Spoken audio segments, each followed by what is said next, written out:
Yo, what's going on, you guys? And welcome back to another episode of Push the Tempo podcast with Aray and Kyle. I'm your boy Aray, and I'm with my guy Kyle. And two quick announcements before we get into this pod. First of all, we changed our network name, so we're no longer ECB Podcast Network. We are now Ho Guys Network. It's an exciting change. We're not going to talk about it too much, but this is the first episode with that Ho Guys Network title, so it's pretty hyped. I'm pretty hyped about that. So that's the first announcement. And the second announcement is the Celtics just whooped the Clippers' ass. And I was just playing to play Kyle. So real quick. I'm a Celtics fan and Kyle is a Clippers fan. And we do a little bit of shit talking here there. But in this pod, we're actually going to be not shit talking each other for the most part, but we're going to be doing a little bit of analysis between that game that just happened a few days ago, as well as talking a little bit more about our two teams. So with that out of the way, let's get started, Kyle. Yeah. Final score of that game ended up being 116 to 110. They played in Boston. Um, it was a pretty evenly matched game throughout. I think there's some things the Celtics did a little bit better. I think their guard play to me was like the biggest difference in this game. Derek White, Mark Smart played really well in this game. Um, and the Celtics, they kind of after the Clippers took a lead to start the third quarter, the Celtics outscored them in the fourth, 25, 32 to 7. 32 to 25, sorry, 7 point, differential. And the Celtics, were able to win the game. I kind of want to hear your perspective, your side of it from like a Celtics perspective, and then I guess I'll give mine from a Clippers perspective. Well, I thought the Celtics played fine. There's times, or especially earlier in the season, where they were so dominant, but it didn't feel like the Celtics were dominating the Clippers for the most part. Every time they started to kind of break away, especially in that third quarter, the Clippers just brought it right back, and it was almost felt like you guys were in pursuit and in position to kind of surpass the Celtics, to beat them in that game. But nonetheless, the Celtics, like they did play great, but at the same time, I think that kind of speaks volumes to the Clippers as well. Because, like I don't think the Celtics play to the highest standard that they usually do, but it's a great team that they're playing against in the Clippers. So it's like the whole time I was thinking about excuses, like why was this game so close? And I couldn't really finger point it because, like the Celtics didn't play like amazing, but they also didn't play bad at all. In fact, I think that on a scale 1 to 10, I think I would give them like an 8.5, 9, where 10 would be like completely dominant. So it's weird that this game was so close, and I can't really finger put a finger on it. I don't know. What do you think? I think the Celtics, like to me, obviously, like I just mentioned, Marcus Smart and Derek White stood out. I think Derek White hit a really big three at the end of the game, um, to give the Celtics a big lead. He also had like a really clutch block on Paul George. I think one thing to me from the Celtics perspective that stood out is they took advantage and they really attacked the weak points in the Clippers defense today. Whether it be, Jason Tatum and Jaylen Brown shooting over, the Clippers guards like Luke Kennard, Norman Powell, Reggie Jackson, um, or whether it be them when the Clippers are playing small, and some of the lineup stuff we'll get into later. But when they were playing small, Jaylen Brown in particular was going right into the paint and getting whatever he wanted in that fourth quarter at the rim. He didn't hit any threes, but he still finished with 29 points, on 12 of 25, which is great because he went 0 for 8 from three, but that didn't matter because he was so good in every other spot. Um, Tatum, I think he did a ton of damage in the third quarter. I had to go look back at the stats, but I felt like he was really cooking in that third quarter. But outside of those two, and obviously Derek White and Marcus Smart, I just think this was a very well-rounded game for the Celtics. Um, they, I think they really executed well, and took advantage of like the weak points on the Clippers roster that we'll talk about in a bit. But yeah, I guess from there, I kind of want to go into what I saw from the Clippers. Kawhi played really well. I thought, you know, I think he had 26 and 8. I would have liked him to shoot more in the fourth quarter. Something we'll talk about later, but like him only getting two shots in the fourth is kind of crazy to me. I think Paul George played relatively well. Some of the turnovers late kind of were a pain, and I would like to see him rebound a bit better. But that is what it is. I thought Ivica Zubac was really good today.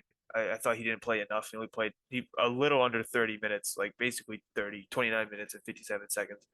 Um, And I thought Norman Powell's offense was very good today, but the defense we'll get into. We only had Nick Batum for 8 minutes because he sprained his ankle, which was a big loss for us. And yeah, I kind of want to hear what you think about the Clippers, and then I guess we'll talk more about them after that. Well, it was kind of weird. So I was just looking at the box score right now. It felt like Paul George was driving a ton to the basket. I mean, he was hitting a couple mid-range shots, but it also felt like he was going straight to the basket. But when I checked the box score, he only had one free throw. So that's one thing that really stood out to me.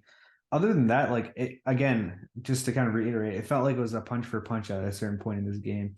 And aside from like Kawhi and PG kind of somewhat matching Tatum and Brown, I mean, Zubats was the other guy that kind of stood out to me. He was a menace. Like every time like a Clipper would put up a shot, and they shot relatively well from three. I think they shot like 36%, which is, that's great. That's fine. I mean, Celtics shot 28%, so they definitely beat out the Celtics there.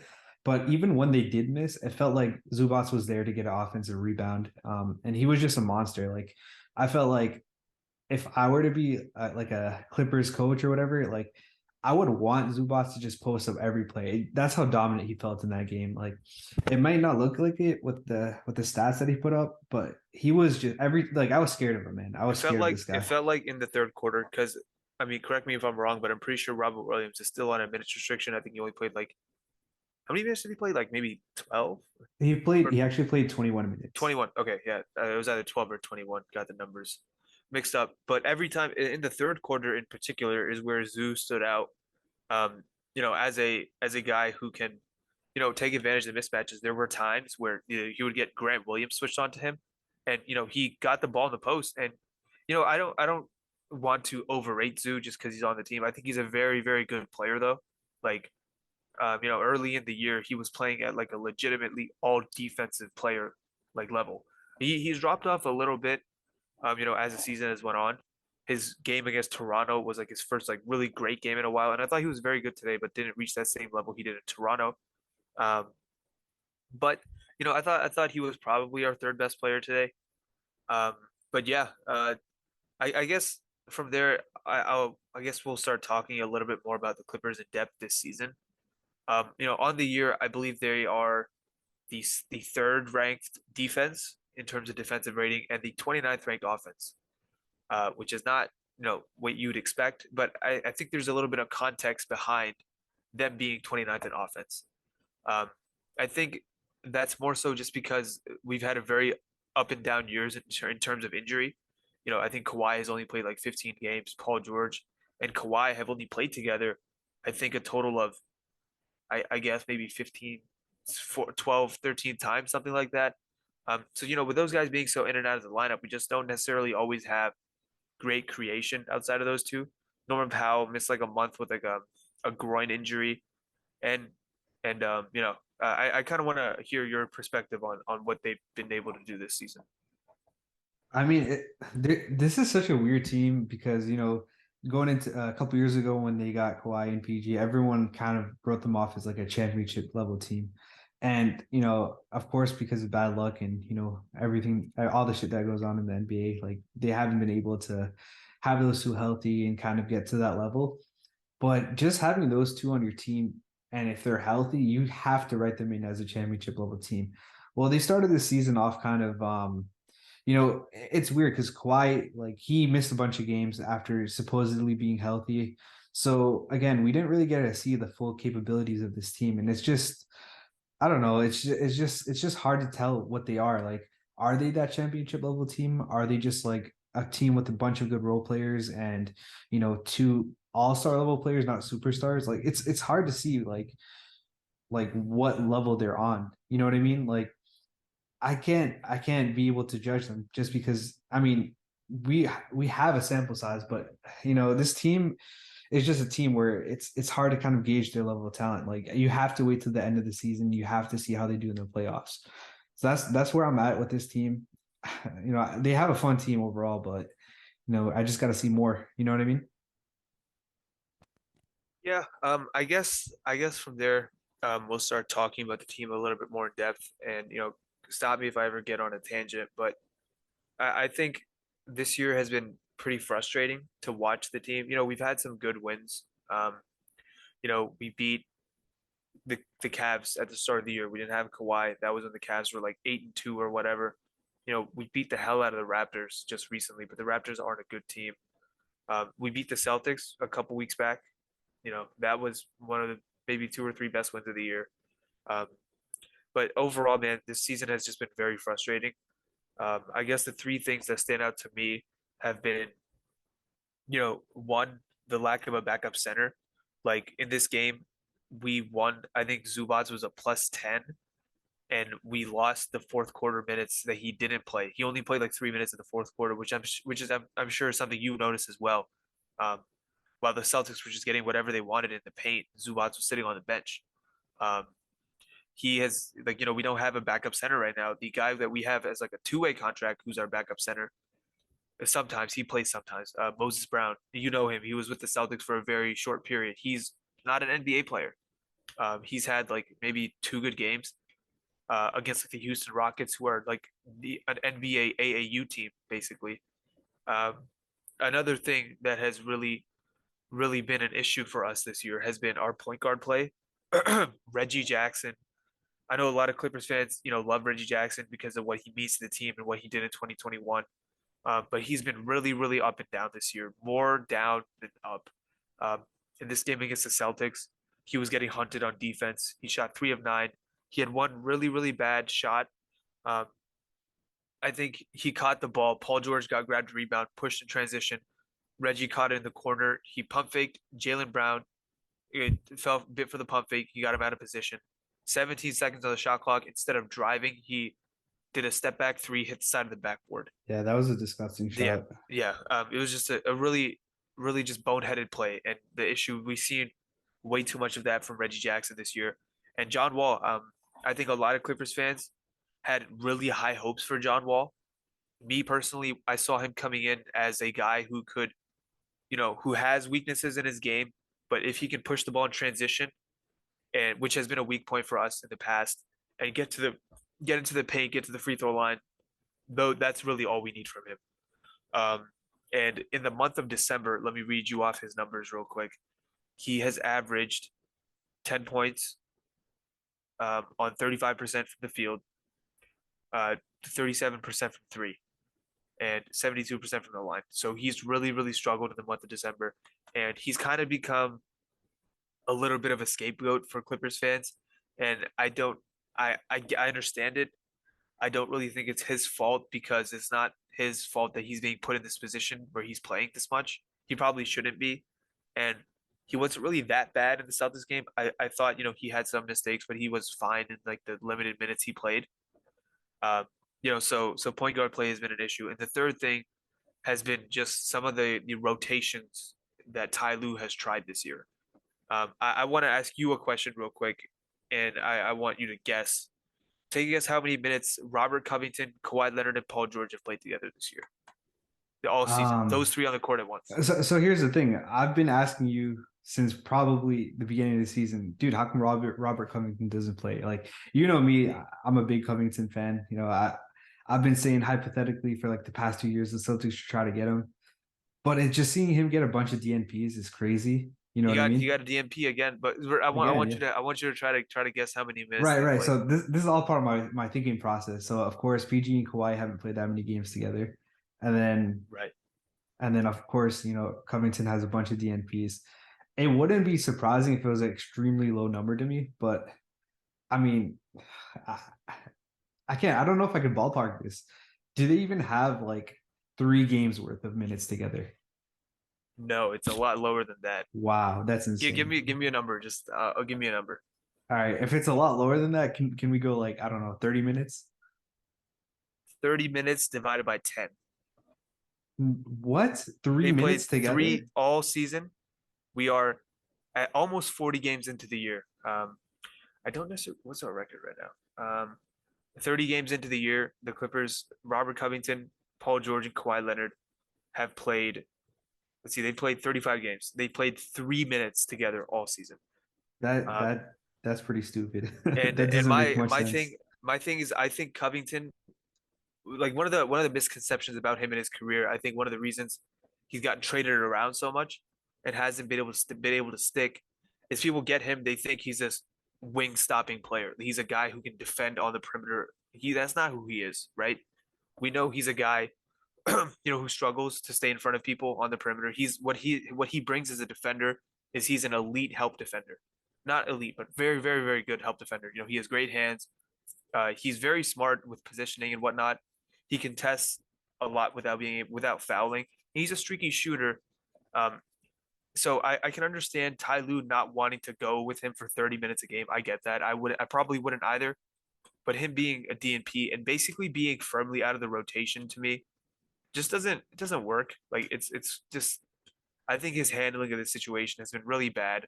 And the stuff he's been trying to prioritize, and I'm sorry I'm going on a little bit long, but the stuff he's been trying doesn't really work for me either. Um, like we saw against the Celtics, he played a three guard lineup out there, and it got fried. Like it got absolutely fried. Three guard lineup. It against a great team, it doesn't work. We against the Pistons to end the first quarter, we played a four guard lineup with Paul George at center. So four guards and Paul George when Jalen Duren was on the court, and we got killed on the Uh, offensive glass. Duran. To Duran's a the monster. surprise, yeah, exactly. To the surprise of absolutely nobody, we got killed in that lineup.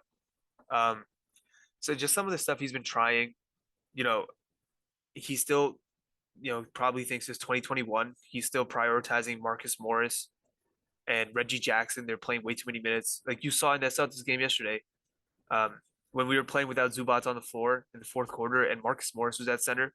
That's really when Jaylen Brown was able to get into the paint, get whatever he wanted. Marcus Morris, I know there's some Clippers fans who love him. I kind of just I'm out on Marcus Morris. I kind of just want him traded. I think he's a I think he's a very, very limited player, and I think he's a bit of an overrated offensive player as well. But I'll let you go. I want to know your thoughts on the Clippers so far this year. Okay, so let's get on to talking about some of the issues that you talked about. So first of all, you talked about, their backup center. I mean, there's really not much that they can do with Moses Brown. So I don't know if I can give him a pass on that. Me and you both actually texted each other about Diabate. I don't know if that's how you say his name, but he was a huge energy guy. So he's definitely a guy that, I mean, if you're gonna give minutes to Moses Brown, might as well give him a shot. You know what I mean? Like he's definitely worth giving him a look to, especially with Ty Lue messing around with the lineups a lot, giving him a look to kind of try things out and give him a shot. Because again, we texted during that game and we saw like the energy he brought, the offensive rebounding he brought. So I feel like he could be a lot more effective as a backup center. Maybe give him 5-10 minutes, let him see how he does. That's the first thing. The second thing, we talked a little bit about the point guard issue. There's not really much you can do with Reggie Jackson and John Wall. John Wall was pretty non-existent in that game, and you mentioned that this is probably one of his better games, as a Clipper, which is kind of sad because dude, honestly, when he was on the court, I really didn't feel anything from him. Like I honestly completely forgot about him. He had like this one good play where Scalabrine in the broadcast goes, "Oh, that's the John Wall we know." Like he drove by everybody, flew by, and then legit camera cut out to John Wall. And next thing you know, Jalen Brown did the same thing on the other side. But yeah, other than that, like John Wall felt like a nobody. And then the last thing you mentioned was the rotations. I don't really know what Ty Lue sees in Marcus Morris. He was on the Celtics as well. He at certain times actually hit it like a bunch of good shots. Tough shots at times that we needed it. But in this game, it kind of did not feel like he was doing that same thing. Looking at the starters, and how efficient they played for the most part, he's kind of the one that really sticks out. I mean, he went 5 for 13, which isn't terrible, but just kind of looking at some of the shots he was taking and some of the things he was doing, I don't know. Like, I feel like having Covington would be a lot better. Like, you know what I mean? Like, he might not be as good of a shot creator as Marcus Morris Sr. is, but he's there to kind of stretch the floor. Maybe on the defensive end, yeah, maybe he's not the best, all-around defender, but that's why you got guys like Kawhi and PG. So I don't really know what the situation is there with the Clippers. I don't know if they have to make a move. Again, they have a ton of nice role players. I didn't really see a ton of Terrence Mann, who me and you both really like. And I've been hearing a ton of good things from Brandon Boston. Like apparently he's lighting up the So G League. so I guess I'll touch on that Diabate point. first. He's also on a two-way contract. So if you don't know, two-way players can only dress for 50 games in a year, like in a regular season, and then they have to be, offered a legitimate contract, and then they're on 10 days or whatnot. So I don't know how many he's maybe dressed for 12 or 13 games. Um, I like him a lot as a player, but he just even on the court right now, he looks a little overmatched physically for centers. Like you put him next to like Nicholas Batum, and they're basically the same size. Like he's maybe a little bit taller, 6'10", but he's still very thin. Um, I don't know if he can be somebody you can consistently rely on to play backup center minutes. Like he's shown flashes, and I'm excited for what he can be in like a year or two. But right now, I don't know if he can be that. So it's up to the front office to go sign a backup center because we're trying the small ball stuff and it doesn't work. Not to kind of cut you off, but it looks like you guys really miss Hartenstein, huh? Yeah. So, man, I mean, he's kind of been in and out of the rotation in uh, in New York as well. He started off the season really well. It's kind of fallen off afterwards. But it's not impossible that we can trade for him. I wouldn't be opposed to it. But whatever backup center we get, we got to get it. We got to get that done soon. Because it's just not working right now. It's not working. Um, Going on the John Wall point that you made, I thought honestly, man, I didn't think he was terrible today. Like he's been like I read you his stats for the month of December. He's really struggled, but I thought he made a couple good plays. I think there was the one you talked about where he got the layup. He also had a really good contest at the rim. I forget. I think it might have been Derek White who shot he contested without fouling, and he hit an open three. Um, but just the way, just like the weaknesses in his game and the holes in his game, it makes it really hard for him to play next to our two best players. Because Kawhi Leonard, as we know, he works a lot out of the post. You give him the ball in the elbow. That's where he likes to get busy. And with the way teams defend John Wall, like we talked about it the last time the Celtics played the Clippers, and they did it again today. They just put their centers on him. Like the last time, they played in LA, the Celtics put Luke Cornett on him. Today they put Robert Williams on him, right? So teams just clearly don't respect John Wall as a shooter because they shouldn't. He's shooting like 30% from the three this year, and he's never been a good 3-point shooter. So that just, it crowds the floor for Kawhi Leonard and Paul George. And John Wall is not like the quick first step guy he was at his peak. He's still very fast in transition. And when he builds a head of steam, he can still get by people. But, in the half court from a standstill against like good defenders, he's not going to be able to do that. And he's also been really bad in the mid range. Pull up mid range shots really been bad this year for him. This has always also been a weakness in his game. So I don't see John Wall as like a contributor outside of very situational points. And it's unfortunate that he is a guy who, and through no fault of his own, it's because of the stature that he has in this league. Because he was once a really good player. It's unfortunate that him, Marcus Morris, and Reggie Jackson, because of just the way the coach is prioritizing these guys, and whether it's politics or whatnot, those guys are being put in the front of the line over a guy like Terrence Mann, who only played 5 minutes against Boston, which makes zero sense. When the rest of our guard rotation was getting fried on defense, and the only one who was contributing anything on offense was Norman Powell, right? Um, yeah, that and then like the last part of the coaching point. I'm sorry, I'm going on a little bit long, um, but it's just a lot of the stuff. To me, Ty Lue has had two main issues this year. One, he has gotten stuck in his ways. I said it before, he's still living in 2021. And what I mean by that is he's still relying way too heavily on Marcus Morris and Reggie Jackson for my liking. That year, in 2021, Patrick Beverly, he was still on the team. He missed a ton of games because of injury. And Reggie Jackson had to step into the starting point guard role. He played incredible in the playoffs, before we lost to the Suns. Marcus Morris, I don't think he was as important as Reggie and Nick Batum, but he's still a Ty Lue guy. The next year obviously was a wash. We didn't have Kawhi Leonard, Paul George missed like 50 games. Reggie Jackson and Marcus Morris were our two main shot creators. This is not 2021 or 2022 anymore. Terrence Mann, going into 2021, we didn't even know what he was in the NBA. He didn't really break into the rotation until January of 2021. Luke Kennard led the league in 3-point shooting last year in 3-point shooting percentage, and he's very close to the top again this year. We've added Norman Powell, who me and you go back and forth about Norman Powell. Obviously he's not a good defender, which has always been your point, but he's a very good offensive player. I think we can both agree on that. He's a very good shot creator, very good at getting into the paint. You know, good 3 point shooter. Um, and we still have Nick Batum, who it's a little bit concerning to me that Nick Batum might be our third most valuable, maybe third or fourth most valuable player, and he's 34 years old. That is a bit concerning to me.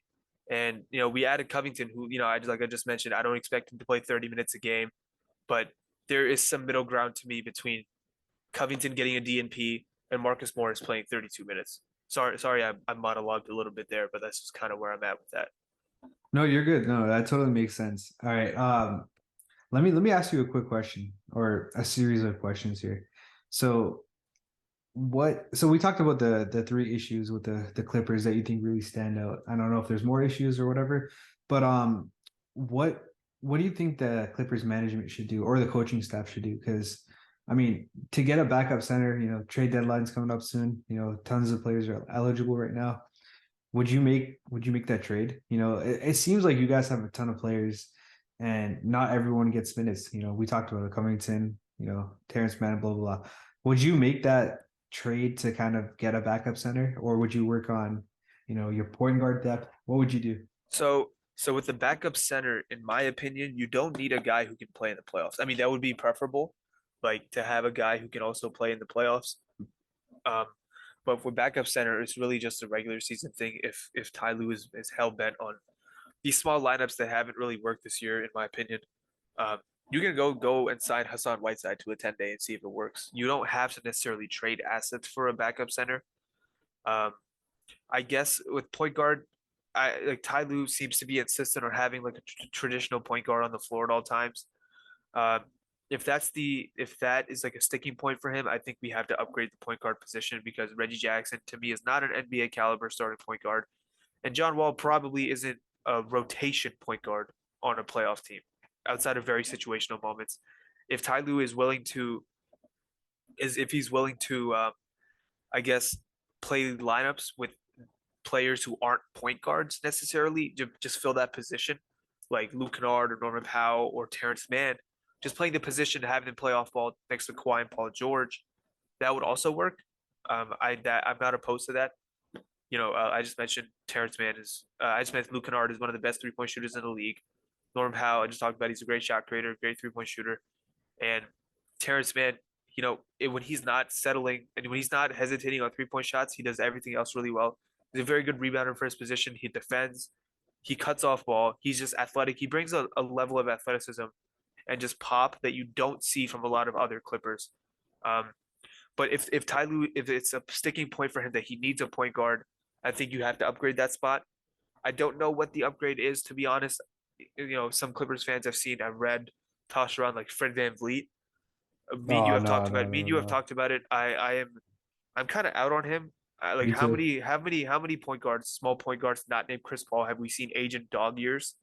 And he's also he also has like the Nick Nurse stench on him, where he's played 38 minutes per game over an 82 game season, so his knees are like mashed potatoes at this point. Dude, he's giving me major And Kendall vibes, man. also he's been bad. He's been really bad. Not just this year, he was really bad after the All-Star break last year as well. He's Right. shooting like 38% from the field.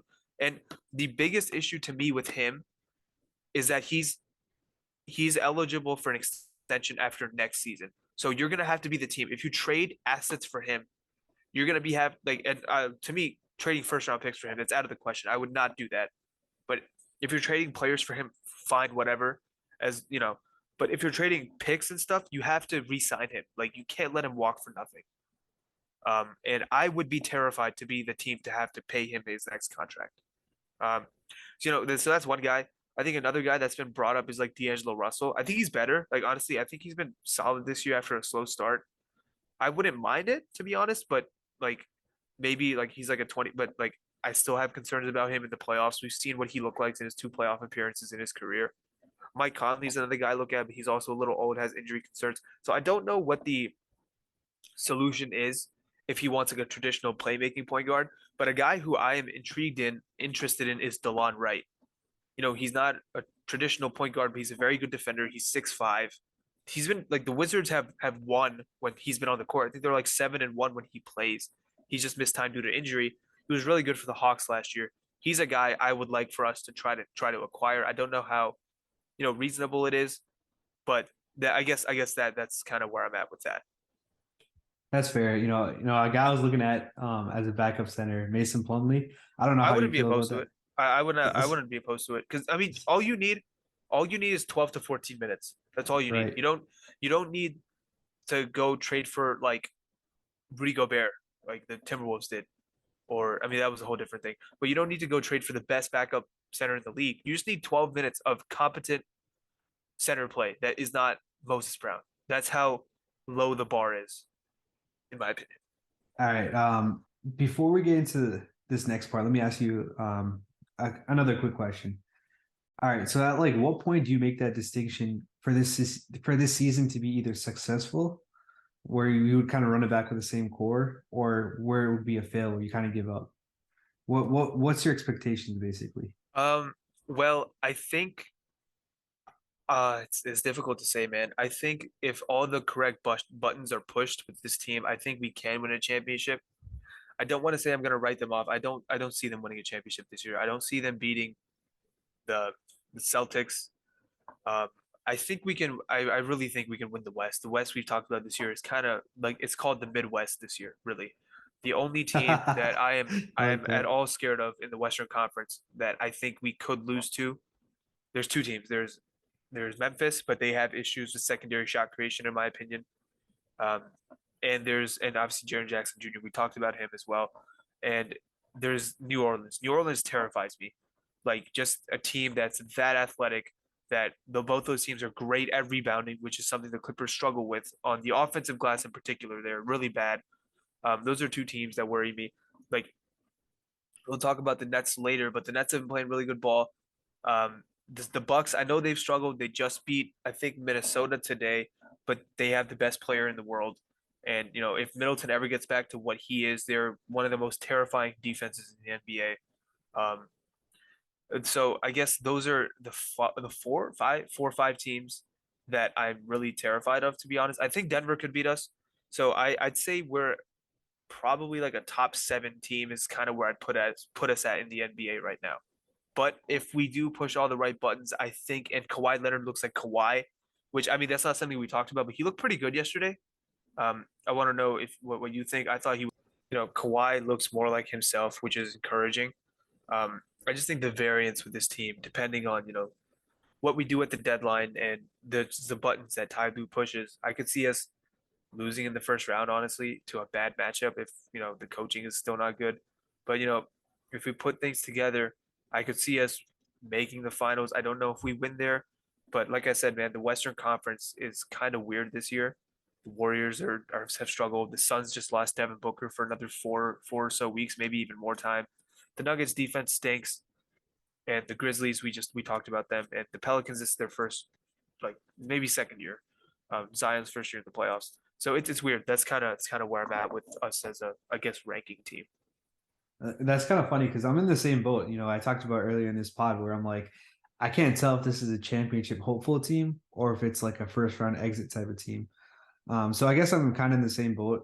My expectations kind of align with yours. I think that they can make a deep playoff run. I don't know if they'll quite get there to, winning the championship. I can see them getting to the finals. I can see them getting to the Western Conference Finals. But that's where I'm at. All right. So one quick question before we end this pod. What are your I guess what would you say is a complete failure for this season where you would just consider actually blowing up this team and not running it back? Um, I guess I guess probably a first round exit because we could lose in the second round. I'd be like, yeah, the team we played probably just might be better than us. It might be time to get younger around our two best players. Blowing it up is a little difficult because Kawhi Leonard's trade value is very weird right now.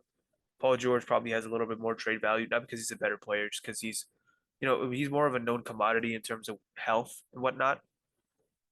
Um, and it's a little weird with that.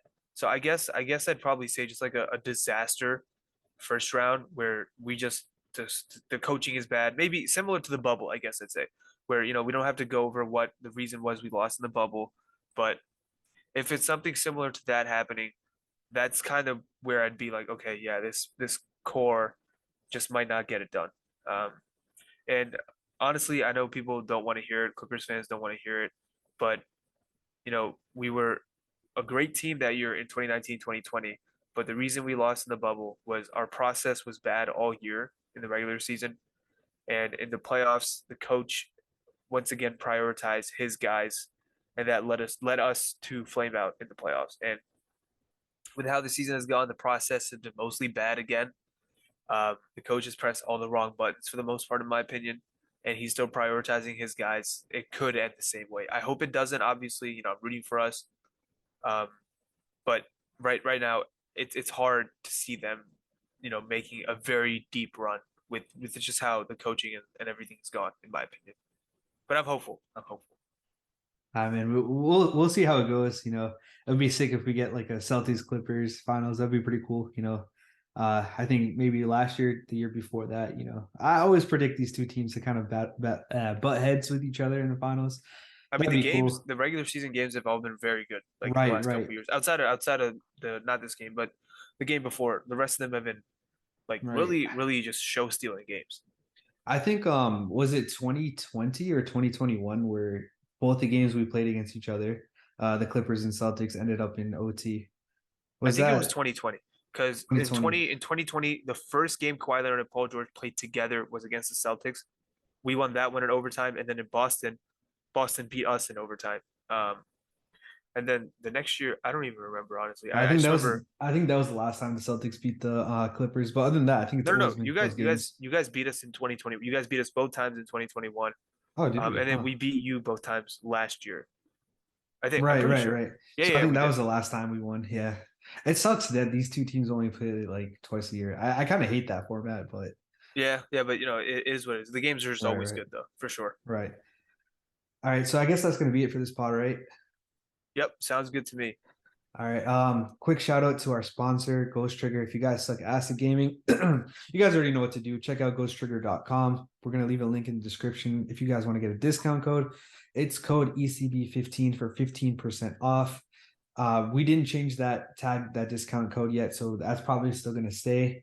Other than that, we appreciate you guys for listening to us talking about hoops. We love to do it. We love you guys. Appreciate you guys for listening. And with that being said, we'll catch you guys on another pod. Peace.